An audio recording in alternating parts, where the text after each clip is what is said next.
Hi friends, ಎಲ್ಲರಿಗೂ ನಮಸ್ಕಾರ. ಇನ್ನೇನು ಆಷಾಢ ಮಾಸ ಮುಗ್ದೇ ಹೋಗ್ತಾ ಇದೆ. ನಂತರ ಬರುವಂಥದ್ದು ಶ್ರಾವಣ ಮಾಸ. ಶ್ರಾವಣ ಮಾಸ ಶುಕ್ಲ ಪಕ್ಷ 2ನೇ ಶುಕ್ರವಾರ ನಾವು ವರಮಹಾಲಕ್ಷ್ಮಿ ವ್ರತವನ್ನು ಆಚರಣೆ ಮಾಡ್ತೀವಿ. ಈ ವರ್ಷ ನಮಗೆ 2026 ಆಗಸ್ಟ್ 21ನೇ ತಾರೀಕು ವರಮಹಾಲಕ್ಷ್ಮಿ ವ್ರತ ಬರ್ತಾ ಇದೆ.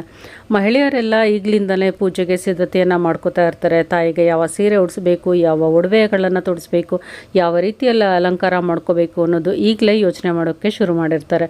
ಇನ್ನು ವರಮಹಾಲಕ್ಷ್ಮಿ ವ್ರತವನ್ನು ಯಾರು ಆಚರಣೆ ಮಾಡಬೇಕು ಅಂತ ಹೇಳಿದ್ರೆ ಮನೆಯ ಮಹಿಳೆಯರು, ಮುತ್ತೈದೆಯರು, ಗೃಹಿಣಿಯರು, ಕನ್ಯೆಯರು ಯಾರು ಬೇಕಾದರೂ ಈ ಒಂದು ವ್ರತವನ್ನು ಆಚರಣೆ ಮಾಡ್ಬೋದು. ಈ ವ್ರತವನ್ನು ಆಚರಣೆ ಮಾಡೋದಕ್ಕೆ ಪದ್ಧತಿ ಇರಲೇಬೇಕು ಅಂತ ಇಲ್ಲ. ಯಾರು ಬೇಕಾದರೂ ಲಕ್ಷ್ಮೀ ಪೂಜೆಯನ್ನು ಆ ದಿನ ಮಾಡ್ಕೋಬೋದು. ಇನ್ನು ವರಮಹಾಲಕ್ಷ್ಮಿ ಪೂಜೆ ಮಾಡುವ ಹಿನ್ನೆಲೆ ಏನು ಅಂತ ನೋಡೋದಾದರೆ, ಈ ದಿನ ಮಹಾಲಕ್ಷ್ಮಿಯ ಜನ್ಮದಿನ ಅಂತ ಹೇಳ್ತಾರೆ. ಆದ್ದರಿಂದ ವರಮಹಾಲಕ್ಷ್ಮಿ ವ್ರತವನ್ನು, ಪೂಜೆಯನ್ನು ಈ ದಿನ ಎಲ್ಲರೂ ಆಚರಣೆಯನ್ನು ತಪ್ಪದೇ ಮಾಡ್ತಾರೆ. ಇನ್ನು ಮಹಾಶಿವನು ಪಾರ್ವತಿಗೆ ಒಮ್ಮೆ ಚಾರುಮತಿ ಪತಿವ್ರತಿಯ ಬಗ್ಗೆ ಕಥೆಯನ್ನು ಹೇಳ್ತಾ ಅವಳು ನೆರವೇರಿಸಿದಂಥ ವರಮಹಾಲಕ್ಷ್ಮಿ ವ್ರತದ ಬಗ್ಗೆ ವಿವರಣೆಯನ್ನು ತಿಳಿಸಿ, ವ್ರತಗಳಲ್ಲೇ ಅತ್ಯಂತ ಶ್ರೇಷ್ಠವಾದ ವ್ರತ ವರಮಹಾಲಕ್ಷ್ಮಿ ವ್ರತ, ಅದನ್ನು ಮಾಡಿದ ಚಾರುಮತಿಗೆ ಸಿಕ್ಕಂಥ ಫಲಗಳೇನು ಅನ್ನೋದನ್ನು ವಿವರಣೆ ಕೊಡ್ತಾ ಈ ಒಂದು ವರಮಹಾಲಕ್ಷ್ಮಿ ವ್ರತದ ಮಹತ್ವದ ಬಗ್ಗೆ ತಿಳಿಸ್ತಾನೆ. ಆಗಿನಿಂದಲೂ ಒಂದು ವರಮಹಾಲಕ್ಷ್ಮಿ ವ್ರತ ತುಂಬಾ ಜನಪ್ರಿಯತೆಯನ್ನು ಪಡ್ಕೊಂಡು ಆಗಿನಿಂದ ಎಲ್ಲರೂ ಈ ಒಂದು ವ್ರತವನ್ನು ಶ್ರದ್ಧಾ ಭಕ್ತಿಯಿಂದ ನಿಷ್ಠೆಯಿಂದ ಮಾಡ್ತಾ ಬಂದಿದ್ದಾರೆ. ಇನ್ನು ಈ ಒಂದು ವ್ರತವನ್ನು ಸರಳವಾಗಿ ಹೇಗೆ ಆಚರಣೆ ಮಾಡೋದು ಅಂತ ನೋಡೋಣ. ಮೊದಲನೇದಾಗಿ ಪೂಜೆಯನ್ನು ಮಾಡ್ತಿದ್ದೀರಾ, ಈ ಒಂದು ವ್ರತವನ್ನು ಮಾಡ್ತಿದ್ದೀರಾ, ಅಥವಾ ಹೊಸದಾಗಿ ಮದುವೆ ಆಗಿದೆ, ಈ ವ್ರತ ಮಾಡೋದಕ್ಕೆ ಗೊತ್ತಿಲ್ಲ, ಅಥವಾ ನಮಗೆ ಸಮಯ ಇಲ್ಲ, ತುಂಬ ಕಡಿಮೆ ಸಮಯದಲ್ಲಿ ಹೇಗೆ ಸರಳವಾಗಿ ಈ ವ್ರತವನ್ನು ಆಚರಣೆ ಮಾಡಬೇಕು ಅನ್ನೋರು ನೀವು ಈ ರೀತಿ ಸರಳವಾಗಿ ಪೂಜೆಯನ್ನು ಮಾಡ್ಕೋಬೋದು. ಯಾವುದೇ ಹಬ್ಬ, ವ್ರತ, ಪೂಜೆ ಮಾಡಬೇಕಾದ್ರೂ ಮನೆಯನ್ನು ಶುದ್ಧಿ ಮಾಡ್ಕೋಬೇಕು. ಹಬ್ಬದ ಹಿಂದಿನ ದಿನ ಗುರುವಾರನೇ ನೀವು ಮನೆಯೆಲ್ಲ ಮೊದಲು ಶುದ್ಧಿ ಮಾಡ್ಕೊಳ್ಳಿ. ಮನೆಯೆಲ್ಲ ಗುಡಿಸಿ ಒರೆಸಿ ಸಾರಿಸ್ಕೊಂಡು ದೇವ್ರ ಮನೆಯನ್ನು ಸಹ ಶುದ್ಧಿ ಮಾಡ್ಕೋಬೇಕು. ದೇವ್ರ ಮನೆಯಲ್ಲಿರುವ ವಿಗ್ರಹಗಳು, ಫೋಟೋಗಳನ್ನೆಲ್ಲ ನೀಟಾಗಿ ಒರೆಸ್ಕೊಂಡು ಅರಿಶಿನ, ಕುಂಕುಮ, ಗಂಧಗಳನ್ನು ಇಟ್ಕೊಂಡು ರೆಡಿ ಮಾಡ್ಕೋಬೇಕು. ದೀಪಗಳು ಮತ್ತು ನೀವು ಕಳಶ ಇಡೋದಿದ್ದರೆ ಕಳಶದ ಚಂಬ ಆಗ್ಬೋದು, ಪೀಠಗಳು ಪ್ರತಿಯೊಂದನ್ನು ನೀವು ಶುದ್ಧಿ ಮಾಡಿಕೊಂಡು ಅರಿಶಿನ, ಕುಂಕುಮವನ್ನು ಇಟ್ಟು ರೆಡಿ ಮಾಡ್ಕೋಬೇಕು. ಮುಖ್ಯವಾಗಿ ಮನೆಯ ಹೊಸಲನ್ನು ಸಹ ಶುದ್ಧಿ ಮಾಡ್ಕೋಬೇಕು. ಮನೆಯ ಹೊಸಲನ್ನು ಕ್ಲೀನ್ ಮಾಡಿಕೊಂಡು ಅರಿಶಿನ, ಕುಂಕುಮ ಇಟ್ಟಬೇಕು. ಮತ್ತು ಹೊಸಲಿನ ಮುಂದೆ ರಂಗೋಲಿಗಳನ್ನು ತಪ್ಪದೇ ಅಲಂಕಾರವಾಗಿ ಇಟ್ಕೋಬೇಕಾಗತ್ತೆ. ನಂತರ ನೀವು ಮನೆಯ ಬಾಗಿಲಿಗೆ ಮಾವಿನ ಎಲೆಯ ತೋರಣಗಳನ್ನು ಕಟ್ಟಿ ಹೂಗಳಿಂದ ಸಿಂಗಾರ ತಪ್ಪದೆ ಮಾಡ್ಕೊಳ್ಳಿ. ತಾಯಿ ಹೊಸಲನ್ನು ನೋಡಿ, ಹೊಸಲಿನ ಶುದ್ಧತೆಯನ್ನು ನೋಡಿ, ರಂಗೋಲಿಯನ್ನು ನೋಡಿ ಆಕರ್ಷಿತಳಾಗಿ ಹೊಸಲು ಶುದ್ಧವಾಗಿದ್ರೇ ಮನೆ ಒಳಗಡೆ ಪ್ರವೇಶ ಮಾಡ್ತಾಳೆ. ಆದ್ದರಿಂದ ಮನೆಯ ಹೊಸಲನ್ನು ಯಾವಾಗಲೂ ನಾವು ಶುದ್ಧವಾಗಿ ಇಟ್ಕೊಂಡಿರಬೇಕು. ಇನ್ನು ನೀವು ಸರಳವಾಗಿ ಪೂಜೆ ಮಾಡ್ತೀನಿ ಅಂತಾದರೂ ಸಹ ವೀಳ್ಯದೆಲೆ, ಅಡಿಕೆ, ಹೂಗಳು, ಒಂದು ಗಂಧದ ಕಡ್ಡಿ, ಅರಿಶಿನ, ಕುಂಕುಮ, ಕರ್ಪೂರ ಇವುಗಳು ಬೇಕಾಗುತ್ತೆ. ಅವುಗಳನ್ನು ನೀವು ಸರಳವಾಗಿ ಹೇಗೆ ಆಚರಣೆ ಮಾಡ್ತೀರೋ ಅಷ್ಟು ಪೂಜಾ ಸಾಮಗ್ರಿಗಳೆಲ್ಲ ಹಿಂದಿನ ದಿನವೇ ತಂದು ಸಿದ್ಧತೆಯನ್ನು ಮಾಡಿ ಇಟ್ಕೋಬೇಕಾಗುತ್ತೆ. ಕಳಶವನ್ನು ಇಡ್ತೀನಿ ಅಂತಾದರೆ ಕಳಶವನ್ನು ಇಡೋದಕ್ಕೆ ನೀವು ಜಾಗವನ್ನು ನಿಗದಿ ಮಾಡ್ಕೋಬೇಕು.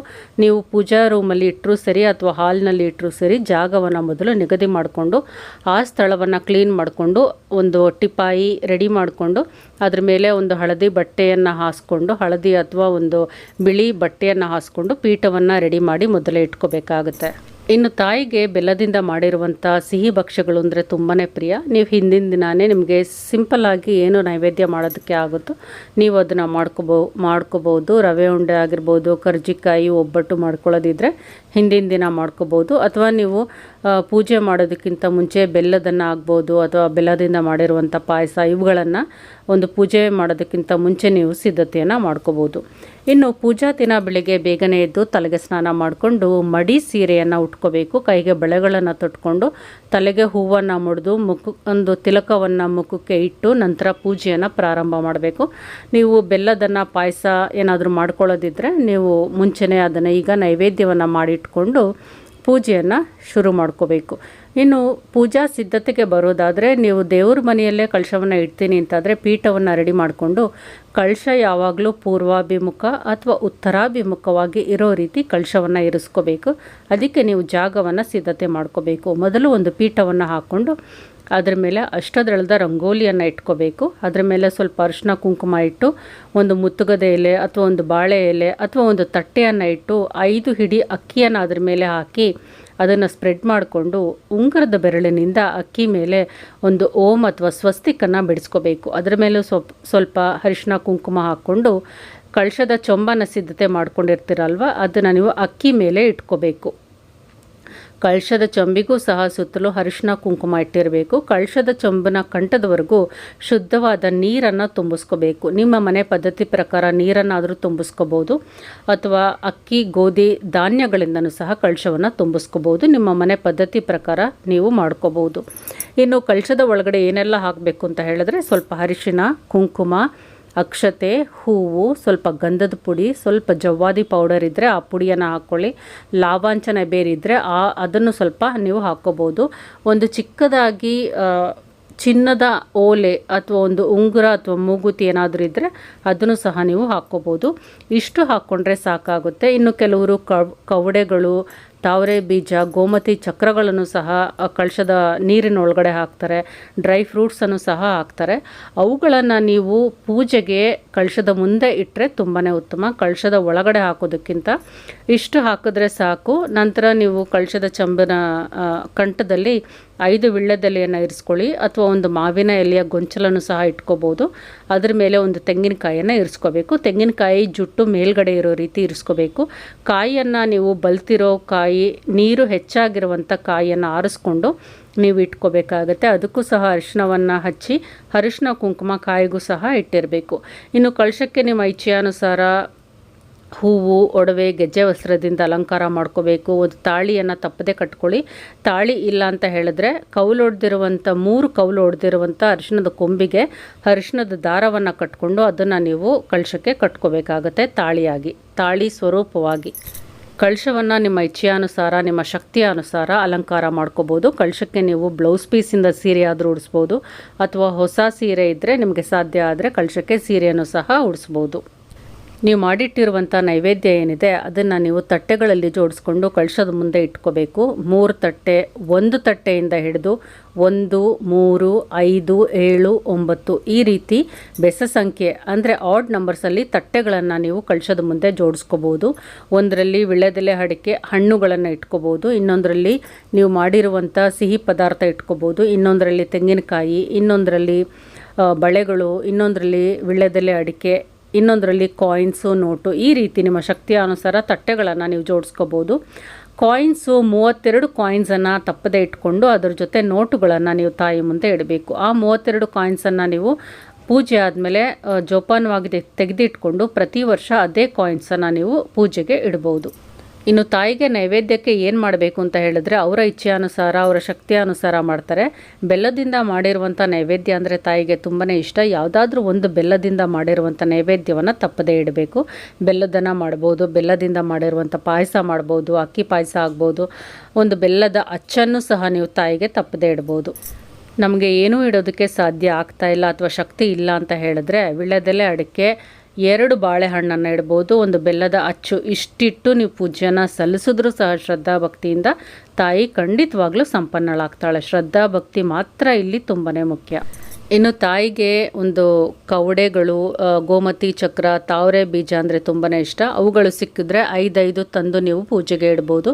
ಒಂದು ಸಲ ಅದನ್ನು ತೆಗೆದಿಟ್ಕೊಂಡ್ರೆ ಪ್ರತಿ ಸಲ ಲಕ್ಷ್ಮೀ ಪೂಜೆ ಮಾಡಬೇಕಾದ್ರೂ ಅದನ್ನು ಪೂಜೆಯಲ್ಲಿ ಇಡ್ಬೋದು. ಇನ್ನು ತಾವರೆ ಹೂವುಗಳು ಸಿಕ್ಕಿದ್ರೆ ತಪ್ಪದೆ ಕಳಶಕ್ಕೆ ಅಲಂಕಾರ ಮಾಡಿ. ತಾವರೆ ಹೂವು ತಾಯಿಗೆ ತುಂಬಾ ಪ್ರಿಯ. 2 ಕಡೆ ನೀವು ಬಾಳೆ ಕಂಬಗಳನ್ನು ತಂದು ಇಡ್ಬೋದು. ಕಬ್ಬಿನ ಜಲ್ಲೆಗಳು ಅಂದರೂ ಸಹ ತಾಯಿಗೆ ತುಂಬಾ ಇಷ್ಟ. ಅವುಗಳನ್ನು ಸಹ 2 ಕಡೆ ಅಕ್ಕಪಕ್ಕ ನೀವು ಇಡ್ಬೋದು. ಮೊದಲನೇದಾಗಿ ಗಂಟೆಯನ್ನು ಬಾರಿಸಿ ಪೂಜೆಯನ್ನು ಶುರು ಮಾಡಬೇಕು. ದೀಪಗಳನ್ನು ಬೆಳಗಿಸ್ಕೋಬೇಕು. ತುಪ್ಪದ ದೀಪನ ಬೆಳಗಿಸಿದ್ರೆ ತುಂಬಾ ಶ್ರೇಷ್ಠ. ನಿಮ್ಮ ಶಕ್ತಿಯ ಅನುಸಾರ ತುಪ್ಪದ ಅಥವಾ ಎಣ್ಣೆಯ ದೀಪಗಳನ್ನು ಬೆಳಗಿಸ್ಕೋಬೇಕು. ಅಗರಬತ್ತಿಯಿಂದ ಅಥವಾ ಏಕಾರತಿಯಿಂದ ದೀಪಗಳನ್ನು ಬೆಳಗಿಸ್ಕೊಂಡು ಮೊದಲನೇದಾಗಿ ವಿಘ್ನ ವಿನಾಯಕನ ಪೂಜೆಯನ್ನು ಸಲ್ಲಿಸಬೇಕು. ಮನೆಯಲ್ಲಿ ಗಣೇಶನ ವಿಗ್ರಹ ಇದ್ದರೆ ಅದಕ್ಕೆ ನೀವು ಪೂಜೆಯನ್ನು ಮಾಡ್ಬೋದು, ಅಥವಾ ಅರಿಶಿಣದ ಗಣಪತಿಯನ್ನು ಮಾಡಿಕೊಂಡು ಅದಕ್ಕೆ ಪೂಜೆಯನ್ನು ಮಾಡ್ಬೋದು. ಗಣೇಶನ ಮಂತ್ರಗಳೆಲ್ಲ ಪಠಿಸ್ತಾ ಅಗರಬತ್ತಿಯಿಂದ ಪೂಜೆಯನ್ನು ಸಲ್ಲಿಸಿ ಸರಳವಾಗಿ ಏನಾದರೂ ನೈವೇದ್ಯವನ್ನು ಅರ್ಪಣೆ ಮಾಡಬೇಕು. ನಂತರ ವರಮಹಾಲಕ್ಷ್ಮಿಯ ಪೂಜೆಯನ್ನು ಶುರು ಮಾಡಬೇಕು. ವರಮಹಾಲಕ್ಷ್ಮಿ ವ್ರತದ ಕತೆ, ವ್ರತದ ಪುಸ್ತಕ ಸಿಗುತ್ತೆ, ಅದನ್ನು ನೋಡಿಕೊಂಡು ನೀವು ಪೂಜೆಯನ್ನು ಅದೇ ಪ್ರೊಸೀಜರನ್ನು ಫಾಲೋ ಮಾಡಿಕೊಂಡು ಮಾಡ್ಬೋದು. ಅಥವಾ ಸರಳವಾಗಿ ಮಾಡಬೇಕು ಅಂತ ಹೇಳಿದ್ರೆ ಮೊದಲನೇದಾಗಿ ನೀವು ಗಣೇಶನ ಪೂಜೆಯನ್ನು ಸಲ್ಲಿಸಿ ಆದಮೇಲೆ ಕಳಶ ಸ್ಥಾಪನೆ ಮಾಡಿರುವಂಥವರು ಕಳಶದ ಮುಂದೆ ಒಂದು ವೀಳ್ಯದೆಲೆಯನ್ನು ಇಟ್ಕೊಂಡು ತಾಯಿಯ ಅಷ್ಟೋತ್ರವನ್ನು ಹೇಳ್ತಾ, ಲಕ್ಷ್ಮಿಯ ಅಷ್ಟೋತ್ರ ಅಷ್ಟೋತ್ತರವನ್ನು ಪಠಿಸ್ತಾ ಸ್ವಲ್ಪ ಕುಂಕುಮವನ್ನು ವೀಳ್ಯದೆಲೆ ಮೇಲೆ ಸ್ವಲ್ಪನೇ ಹಾಕ್ತಾ ಲಕ್ಷ್ಮಿಯ ಅಷ್ಟೋತ್ತರವನ್ನು ಪಠಿಸ್ತಾ ಬರಬೇಕು. 108 ಲಕ್ಷ್ಮಿಯ ಹೆಸರುಗಳು ಅಷ್ಟೋತ್ತರವನ್ನು ಪಠಿಸಿ ಒಂದು ತಾಯಿಗೆ ಕುಂಕುಮದಿಂದ ಅರ್ಚನೆ ಮಾಡಬೇಕು. ನೀವು ಕುಂಕುಮದಿಂದ ಆದರೂ ಮಾಡ್ಬೋದು, ಹೂಗಳಿಂದ ಅಥವಾ ಕಾಯಿನ್ಸಿಂದ ಅಥವಾ ತಾವರೆ ಬೀಜಗಳಿಂದ ಅಷ್ಟೋತ್ತರವನ್ನು ಪಠಿಸಿ ಅರ್ಚನೆಯನ್ನು ಮಾಡ್ಕೋಬೋದು. ನಂತರ ಲಕ್ಷ್ಮಿಯ ಅಷ್ಟಕವನ್ನು ಹೇಳ್ಕೋಬೇಕು, ನಮಸ್ತೆಸ್ತು ಮಹಾಮಾಯೆ. ಅದಾದಮೇಲೆ ಸಾಧ್ಯವಾದರೆ ಟೈಮ್ ಇದ್ದರೆ ನಿಮಗೆ ವಿಷ್ಣುವಿನ ಅಷ್ಟೋತ್ತರವನ್ನು ಸಹ ನೀವು ಇಲ್ಲಿ ಪಠಿಸ್ಬೋದು. ನಂತರ ವರಮಹಾಲಕ್ಷ್ಮಿ ವ್ರತದ ಕಥೆಯನ್ನು ತಪ್ಪದೆ ಓದಬೇಕು. ಕತೆ ಇಲ್ಲ ಅಂತ ಹೇಳಿದ್ರೆ ಆಡಿಯೋಗಳು ಸಿಗುತ್ತೆ, ಅದನ್ನಾದರೂ ಹಾಕ್ಕೊಂಡು ನೀವು ಕೇಳ್ಬೋದು. ವ್ರತದ ಕಥೆಯನ್ನು ಓದಿ ಆದಮೇಲೆ ನಿಮಗೆ ಗೊತ್ತಿರುವಂಥ ಲಕ್ಷ್ಮಿ ಮಂತ್ರ ಸ್ತೋತ್ರಗಳನ್ನು ಪಠಿಸಿ ಗಂಧದ ಕಡ್ಡಿ, ಕರ್ಪೂರ, ಸಾಂಬ್ರಾಣಿ ಬತ್ತಿಯಿಂದ ಪೂಜೆಯನ್ನು ಮಾಡಿ ನೀಲಾಂಜನದ ದೀಪಗಳನ್ನು ತಾಯಿಗೆ ಬೆಳಗಿ ನೈವೇದ್ಯವನ್ನು ಸಮರ್ಪಣೆ ಮಾಡ್ಬೋದು. ಪೂಜೆಯನ್ನು ಸಮಾಪ್ತಿ ಮಾಡ್ಬೋದು. ಇನ್ನು ಮನೆಯಲ್ಲಿ ಮಹಿಳೆಯರು ಎಷ್ಟು ಜನ ಇದ್ದೀರೋ ಅಷ್ಟು ವ್ರತದ ದಾರವನ್ನು ಸಿದ್ಧ ಮಾಡ್ಕೋಬೇಕು. 9 ಎಳೆ ದಾರವನ್ನು ತಗೊಂಡು 9 ಕಡೆ ದೂರಕ್ಕೆ ಗಂಟುಗಳನ್ನು ಹಾಕ್ಕೊಂಡು ಅದನ್ನು ಅರ್ಧ ಗಂಟೆ ಅರಿಶಿಣದ ನೀರಿನಲ್ಲಿ ನೆನೆಸಿಟ್ಟು ತೆಗೆದಿರಬೇಕು. ಇದನ್ನು ಪೂಜೆ ಆಗೋದಕ್ಕಿಂತ ಮುಂಚೆ ಮಾಡಿಟ್ಕೋಬೋದು ಅಥವಾ ಹಿಂದಿನ ದಿನ ನೀವು ಮಾಡಿಟ್ಕೋಬೋದು. ಮನೆಯಲ್ಲಿ ಎಷ್ಟು ಜನ ಹೆಣ್ಣುಮಕ್ಳಿದಾರೋ ಹೆಂಗಸರಿದ್ದಾರೋ ಅಷ್ಟು ವ್ರತದ ದಾರವನ್ನು ಮಾಡಿಟ್ಕೊಂಡು ಕಳಶದ ಪಕ್ಕದಲ್ಲಿ ಇಟ್ಟಿರಬೇಕು. ಪೂಜಾ ಸಮಯದಲ್ಲಿ ಪೂಜೆ ಎಲ್ಲ ಸಮಾಪ್ತಿ ಆದಮೇಲೆ ಆ ಒಂದು ವ್ರತದ ದಾರವನ್ನು ಬಲಗೈಗೆ ನೀವು ಕಟ್ಟಿಸ್ಕೋಬೇಕು. ಮಧ್ಯದಲ್ಲಿ ಒಂದು ಹೂವನ್ನು ಇಟ್ಟು ಆ ವ್ರತದ ದಾರವನ್ನು ಬಲಗೈಗೆ ಕಟ್ಟಿಸ್ಕೋಬೇಕು. ಇಷ್ಟಾದರೆ ಸರಳವಾಗಿ ವರಮಹಾಲಕ್ಷ್ಮಿ ಪೂಜೆ ಸಮಾಪ್ತಿ ಆಗುತ್ತೆ. ಪೂಜೆ ಹೊಸದಾಗಿ ಶುರು ಮಾಡಿರುವಂಥವರು ಈ ರೀತಿ ಸರಳವಾಗಿ ನೀವು ಪೂಜೆಯನ್ನು ಸಲ್ಲಿಸ್ಬೋದು. ಇದಕ್ಕೆ ಪದ್ಧತಿ ಇರಲೇಬೇಕು ಅಂತ ಇಲ್ಲ. ಇನ್ನು ಸಂಜೆ ಮತ್ತೊಮ್ಮೆ ದೀಪವನ್ನು ಬೆಳಗಿಸಿ ಪೂಜೆಯನ್ನು ತಾಯಿಗೆ ಮತ್ತೊಮ್ಮೆ ನೆರವೇರಿಸಬೇಕಾಗತ್ತೆ. ಪೂಜೆ ಎಲ್ಲ ಆದಮೇಲೆ ನಿಮಗೆ ಸಾಧ್ಯವಾದಷ್ಟು ಮುತ್ತೈದೆಯರನ್ನು ಮನೆಗೆ ಕರೆದು ಅರಿಶಿನ, ಕುಂಕುಮ, ತಾಂಬೂಲವನ್ನು ತಪ್ಪದೆ ಕೊಡಬೇಕು. ಸಂಜೆ ಇಷ್ಟೆಲ್ಲ ಆದಮೇಲೆ ನೀವು ರಾತ್ರಿ 9 ಗಂಟೆ ನಂತರ ಕಳಶವನ್ನು ಕದಲಿಸ್ಬೋದು. ಕೆಲವರು ಶನಿವಾರ ಬೆಳಗ್ಗೆನೂ ಸಹ ಪೂಜೆ ಮಾಡಾದಮೇಲೆ ಕದಲಿಸ್ತಾರೆ. ಅವ್ರ ಮನೆ ಪದ್ಧತಿ ಪ್ರಕಾರ ಹೇಗೆ ಇರುತ್ತೋ ಆ ರೀತಿ ಮಾಡ್ಕೋಬೋದು.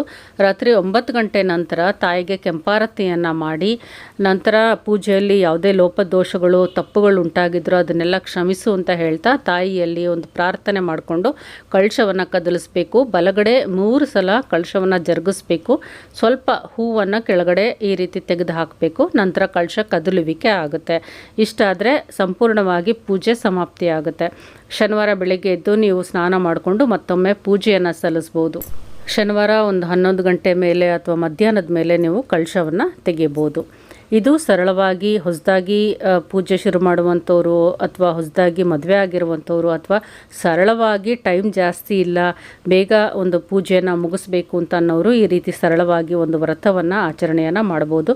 ನೀವು ಎಷ್ಟೇ ಸರಳವಾಗಿ ಪೂಜೆಯನ್ನು ಮಾಡಿದ್ರೂ ಸರಿ, ಶ್ರದ್ಧಾ ಭಕ್ತಿಯಿಂದ ಮಾಡಿದ್ರೆ ಖಂಡಿತವಾಗ್ಲೂ ತಾಯಿ ಸಂಪೂರ್ಣವಾದ ಫಲ ಅನ್ನೋದು ಕೊಡ್ತಾಳೆ. ಪೂಜಾ ಮುಹೂರ್ತಕ್ಕೆ ಬಂದರೆ ಬೆಳಗ್ಗೆ 4:30ಯಿಂದ 6:30 ಒಳಗಡೆ ಬ್ರಾಹ್ಮಿ ಮುಹೂರ್ತ ತುಂಬಾ ಶ್ರೇಷ್ಠ. ಅದು ಬಿಟ್ಟರೆ ಈ ವರ್ಷ ನಮಗೆ ಬೆಳಗ್ಗೆ 6 ಗಂಟೆ 10 ನಿಮಿಷದಿಂದ 8 ಗಂಟೆ 20 ನಿಮಿಷದವರೆಗೂ ಒಳ್ಳೆಯ ಪೂಜಾ ಮುಹೂರ್ತ ಇದೆ.